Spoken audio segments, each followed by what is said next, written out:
Moving iron.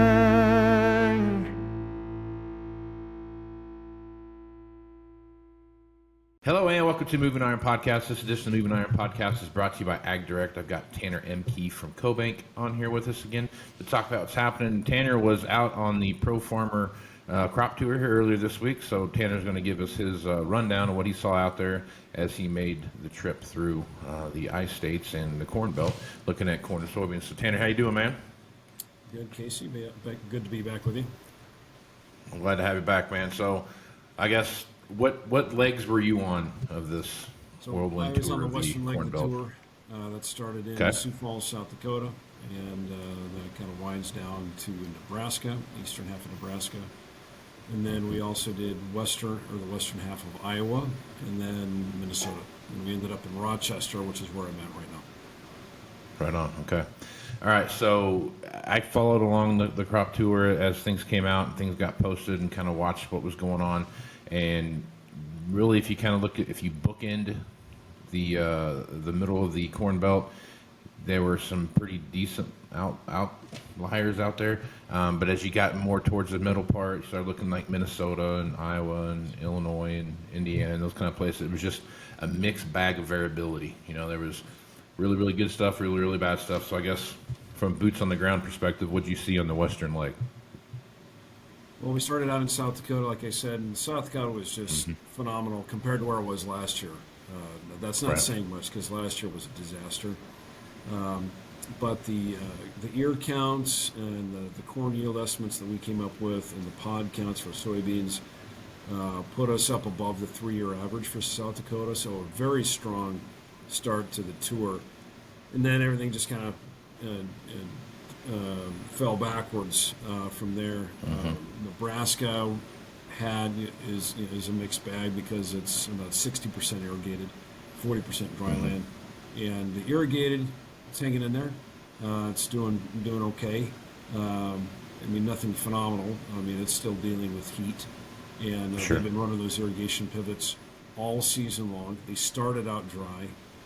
They had to run those irrigation pivots from the very beginning, and now they're still running it. As a matter of fact, when we were in Nebraska, they had to shut the irrigation pivots off, or rather, the irrigation pivots were shut off for them because the power company had to stop electricity, had to shut down the electricity because of overload on the system because it was 100 and some degrees that day.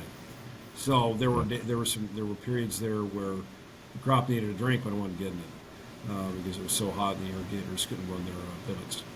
The dryland crop in Nebraska is really in trouble, especially for corn and beans, but really beans.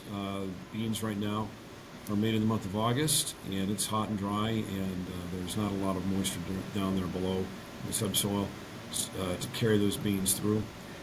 For the corn, the ears are already starting to hang off the stalk, and that's not a good sign. The most common comparison was that when those ears start hanging off the stalk, it's like a kink in a hose, in a water hose, garden hose. Water nutrients aren't going to be flowing into that corn ear as easily now. So, but really, this is a story about beans. August is soybean month. That's when they're setting pots and filling pots. And it's hot and dry, and there's nothing there to support it. So we think those bean counts are going to come back. Those pod counts, rather. It's going to be those top few clusters. They're going to get aborted. Same thing in Iowa. A lot of variability there. You had some really good fields that had a good start. Then you had a lot of fields in between that are just really struggling. So you can't really say Iowa has a home run crop this year either for both corn and soybeans because of the variability, and it all comes back to drought. I'd say there's a few other things going on, especially with beans. There's a lot of sudden death syndrome, white mold, but really the story is about how dry it is and how hot it is, and you start to see those leaves turning, and that means the plant is under stress. A lot of yellowing of leaves, a lot of leaves even turning brown. Still, that's not what you want to see this time of year. You want to see a big, thick, flat carpet of soybeans and it's really dark green. It's not what we're seeing. High variability when you stand at the edge of the field and look into the field. You could just tell it's a field that's struggling. So that was especially the case in west central Iowa, west central Iowa. Northwest Iowa, southwest Iowa, not as bad. They were okay. The story really was west central Iowa. And you can see that on the drought monitor maps. It goes through that west central part of the state. Yeah. And then we ended up in Rochester, like I said, last night. So we toured most of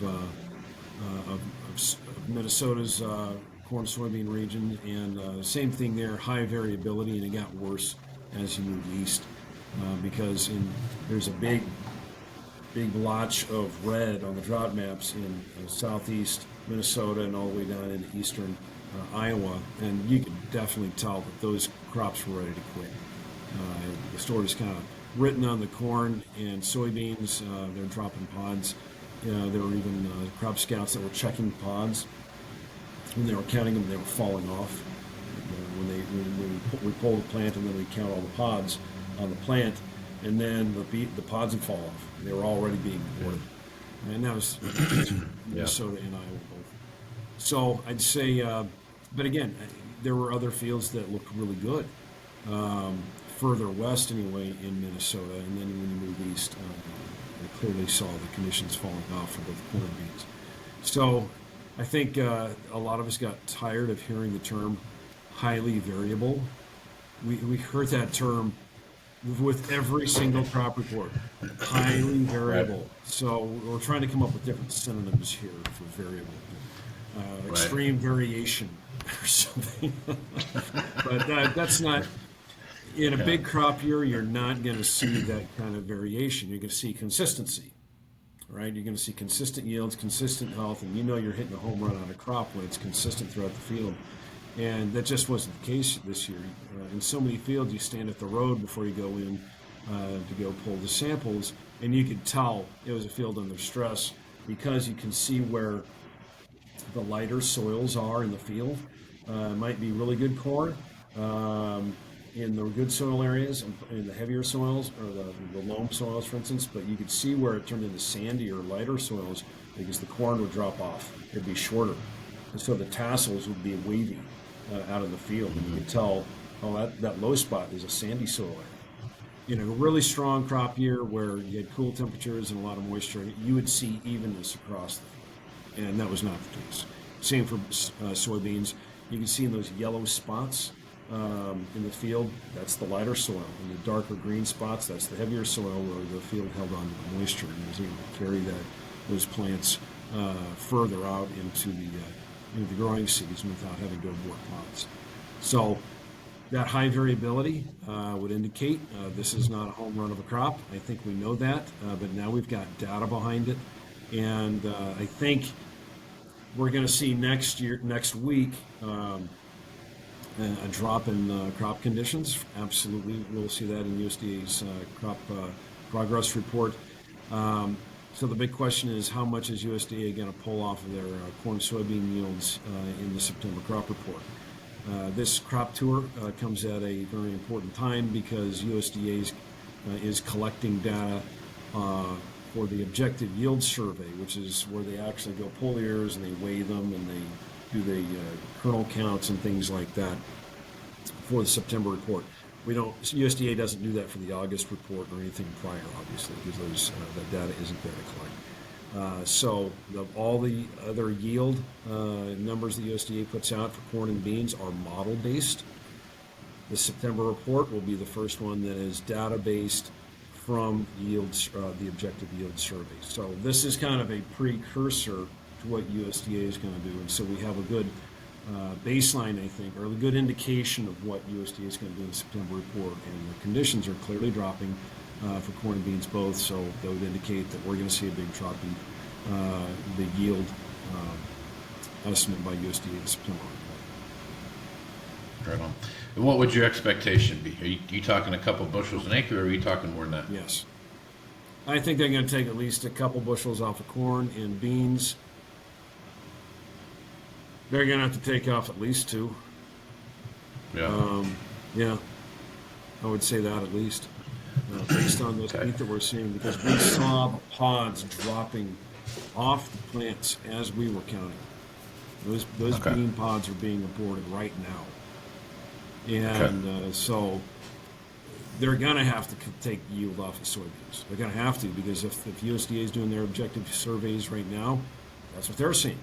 And we had people on the people from USDA on the crop tour, and I rode with some people from USDA on this crop tour, and I'll tell you, these guys are smart.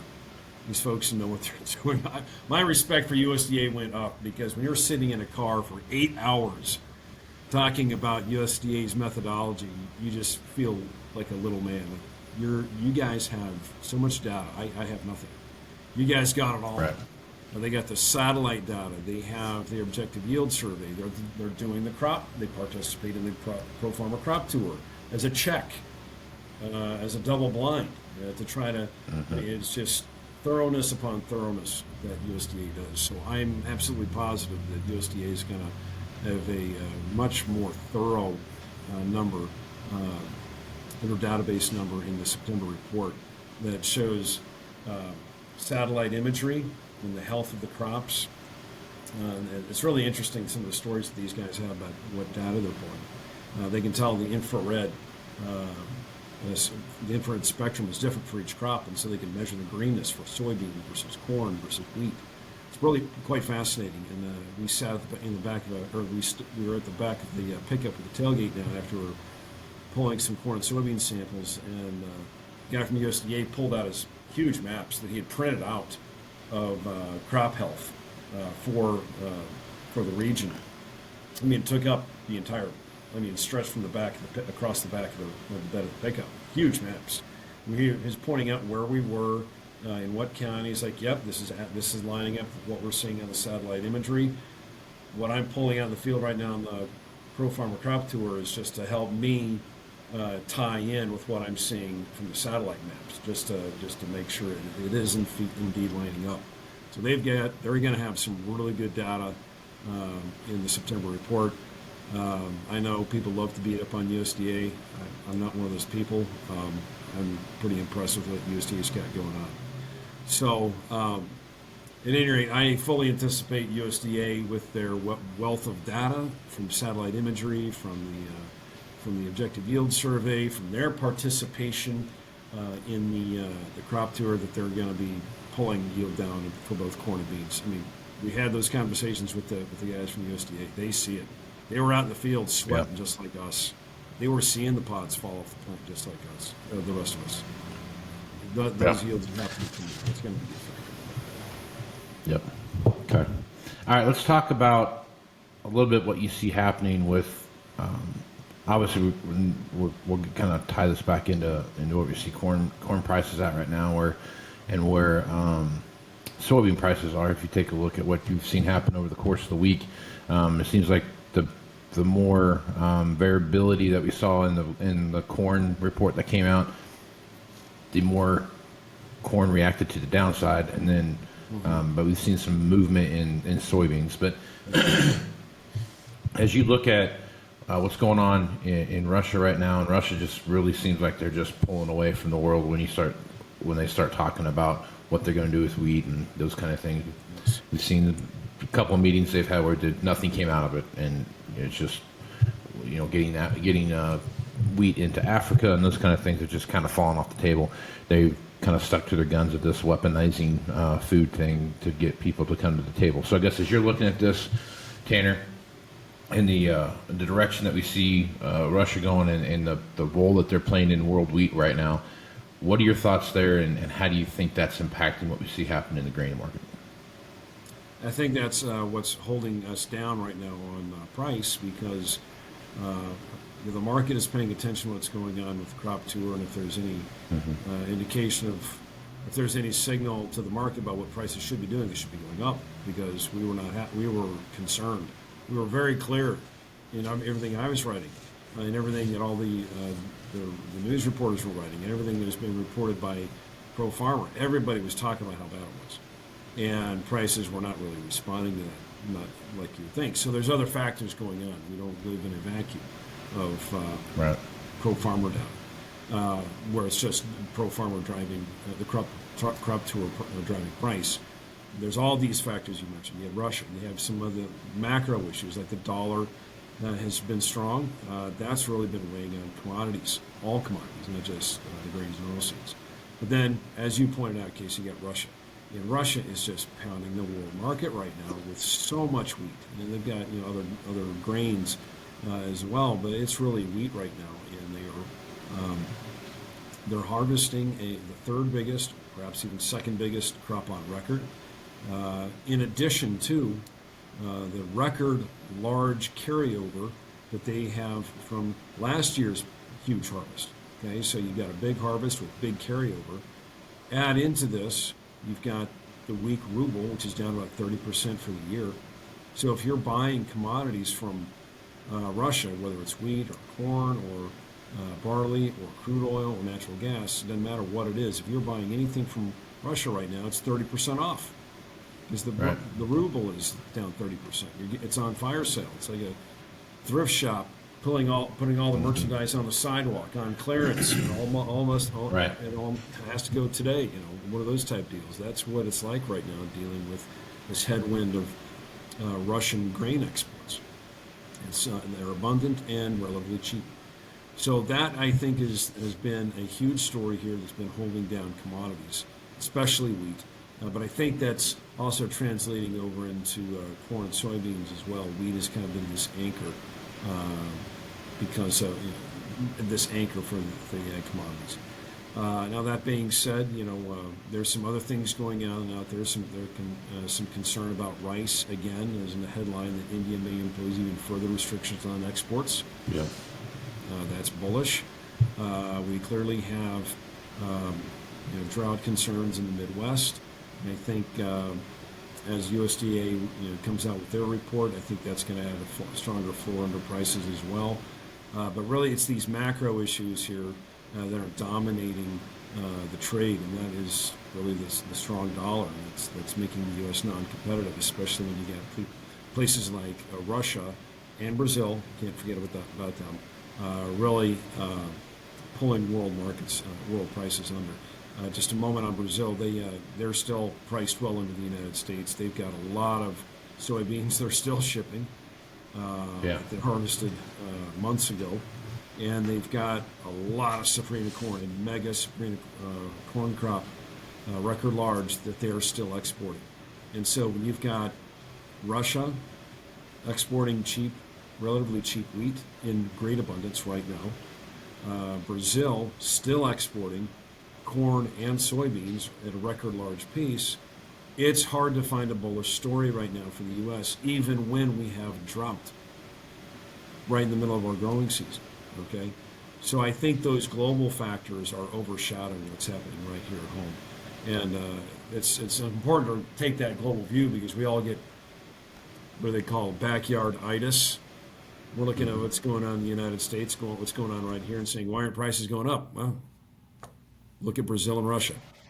That's the reason, and it's frustrating for farmers especially. We're looking at what's going on with the weather, and they're looking out their back door, looking at their crops suffering, and they're seeing prices not responding. Well, we live in a much more global market now than we've ever have. Yep.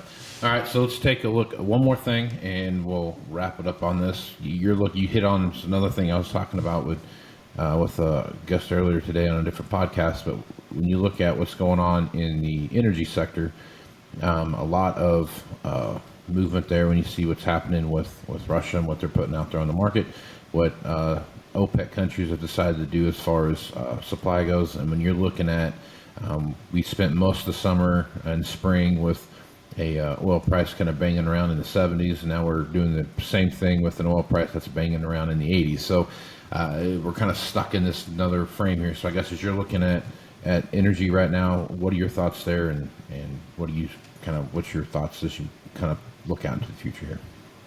Well, energy is not my main focus, but it does impact the grains and oilseeds for sure. And you've got this slowing global economy that's overhanging this, especially all the troubles that we keep reading about in China. that's been that story's been beat quite a bit. But China is of great concern. They're the second biggest economy in the world, the biggest commodity importer in the world. And so when you have that overhanging the market, this concern about the Chinese economy, about how bad is it really, well, then that's going to be bearish on commodities because they're going to be moving all commodities. They're so huge. They're the biggest buyer, almost all these, if not they're the biggest, they're the second biggest. And so they're driving so much of the story here in the energy markets. And even though OPEC is trying to dial things back, is it really making much of an impact because demand is going to be going down anyway? So they're just trying to be in line with demand, is what they're doing. And so with a slowing global economy and the troubles in China, plus here in the U.S., the biggest economy in the world, interest rates going to be elevated for quite some time. There's still even some risk of the Fed bumping interest rates one more time, even in September. I don't think that's off the table. I think that's a distinct possibility.